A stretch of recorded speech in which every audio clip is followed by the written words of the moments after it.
Hi everyone, and welcome back to Sunrise Conversations. And in this video, I'll be talking about a knitting project I've been working on for a while. And this project is the Exquisite Cable Throw project. So in this pattern here, I used the Red Heart yarn, and the skill level is easy. So for this project, I got interested in making it when I went to my local craft store to pick up some yarn, and when I saw the pattern, I knew I had to give it a try to see how it will look. So here, if you look further down, you would need either 3 skeins of Red Heart Super Saver jumbo yarn in the color Orchid, or you would need the Red Heart Super Saver 6 skeins in the color Orchid. So this one, the 6 skeins would be the standard sized yarn balls. So here on the right side, you have the pattern itself and what else you would be needing. So obviously you would be needing the needles, and it's either cable needles or regular yarn needles, and it shows you the gauge of once you start knitting. It shows you the size of the throw, and that's 42 by 64 inches or 106.5 by 162 by 0.5 centimeters. And this is the special stitch you would be using to get that cable effect. And then here we have the actual pattern you will be following. So you would have to cast on 164 stitches, and then you would have to, for 14 rows, do garter stitch, which is knit every row. And then the body of it, for each section you would be doing, it would be 8 rows, and on the 8th row you will be doing the cable, so that is the special stitch. And then once you've done the body to the size that you need it to be, you will finish it off with garter stitch for 14 rows, and then you would bind off loosely and weave in the ends. And the abbreviations you would need to know is K for knits, P for purl, and ST parentheses S for stitch or stitches. So if we look here in the back, this is how the pattern will look for each section. So this is rows 1 through 8 once you get the body started. So here you have in these blank squares here in the middle, and for each row of 2, 4, 6, and 8, you would knit on right side, purl on wrong side. And then for the ones that have the dots, you would do purl on right side, knit on wrong side. So if you see here in the key, we have this kind of crossover pattern. So that's the one you would be doing on row 8. So this is where you would have to get the 4 stitches that you're going to be working on row 8. So you would take the first 2, drop them behind your project. You would go ahead and knit the next 2, and then you would bring back the 2 stitches you put in the back. You would bring them back onto your knitting needle, and you would go ahead and knit those in as well. So you would go from here to here, and that's what creates the cable pattern for your project.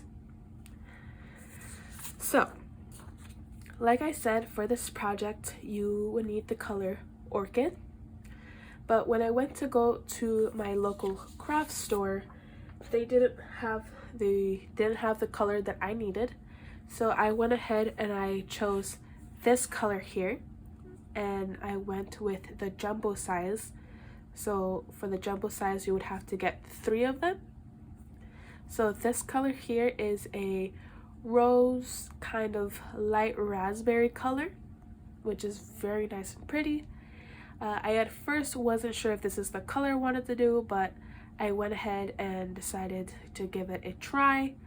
And once I started making the project with the first yarn ball, and I decided, this is the color I want to do, I went ahead and went back and grabbed 2 more of the jumbo sized ones. So for here, if you're wondering why I have this kind of receipt paper on it instead of the standard label, well, I'm assuming when I went to go get the 2 other yarn balls that either the labels were broken, or they had been torn off or something, and they just switched to this receipt paper and added the number, so that way they knew what brand it was and the color, and what, I guess, like the number they had to put into their cash register in order to ring me out. So now I'm gonna show you guys how the project is looking, but before I do that, I do want to show you how the orchid color would look like if you decide to go with that yarn. So here we have the orchid. So this is a really nice purple color, and I would have liked to go with this one, but like I said, the craft store that I had didn't have it.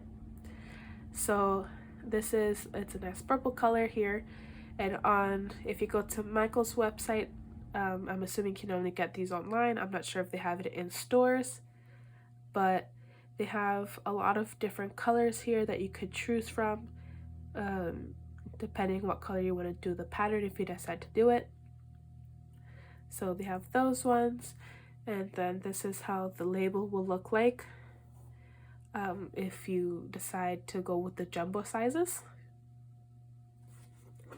So let's go ahead and show you guys how how the throw is looking like. So here we have it. So before we look into the pattern itself, I just wanted to show you, these are the needles that I'm using.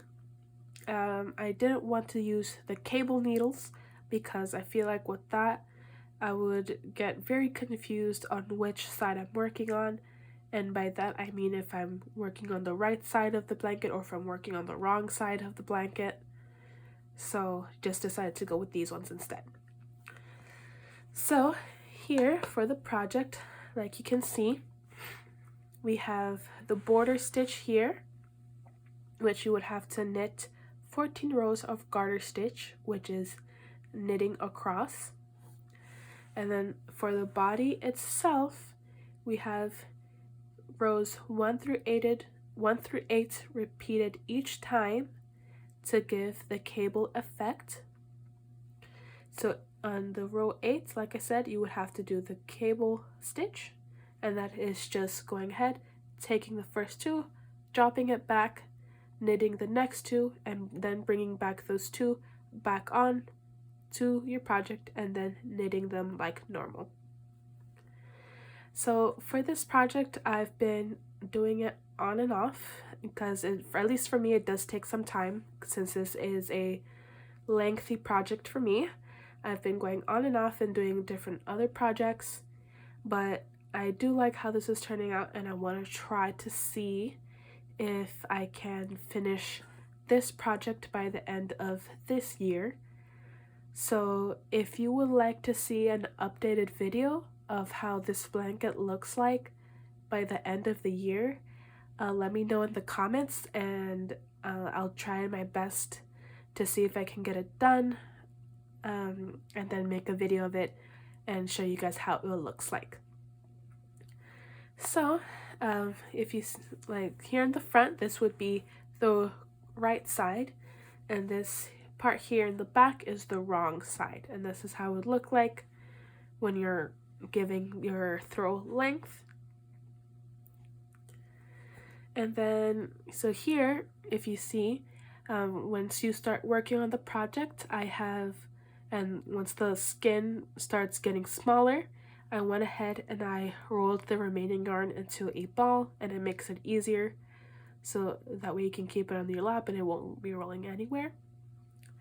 And then if you notice this here, this mess of yarn, for the section that I was working on here, I got 4 rows in, and I noticed I've been knitting those 4 rows wrong.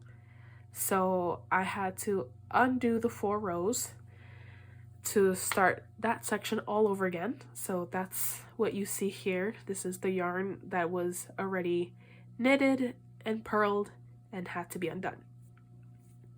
So I would definitely suggest either on a piece of paper or on the notes section of your phone to go ahead and just write out rows 1 through 8, and next to each row just say, oh, row 1 is knitting 12, purling 4, purl 3, purl 4, and then knit 12 once you get to the other side of the row for the border.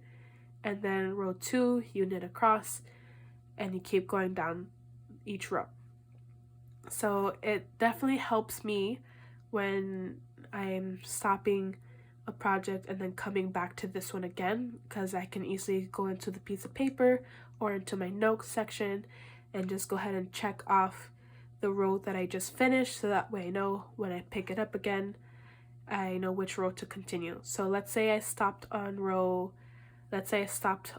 finished row 8, so I would check off row 8, and then when I pick up the project again, I will know that I would have to start off on row 1 because I already finished row 8.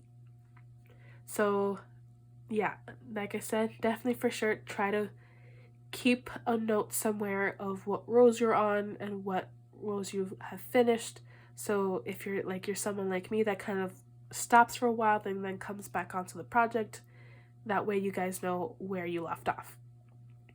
So if I inspired you to go ahead and try this project, I say definitely go for it. It's by the end of the project, it's going to be very it's going to be very fulfilling because you've worked on it, and it's going to be at the end like a really nice project. So definitely give it a try. And if you want me to show you guys how the blanket looks like by the time you finish it, let me know. And I do want to set a goal for myself to try and see if I can finish it by the end of this year, because I've worked on this project for way too long than needed. So if you want to see how it looks like by the end of this year, let me know in the comments, and I can do a video too for this project. So if you liked this video, please give it a thumbs up. And if you are doing this project if you're doing this project and you're doing it a different color or something, go ahead and let me know in the comments. I'll be happy to read what you're working on if you're doing something else as well. So alrighty guys, I will see you in the next video, and I will be seeing you soon.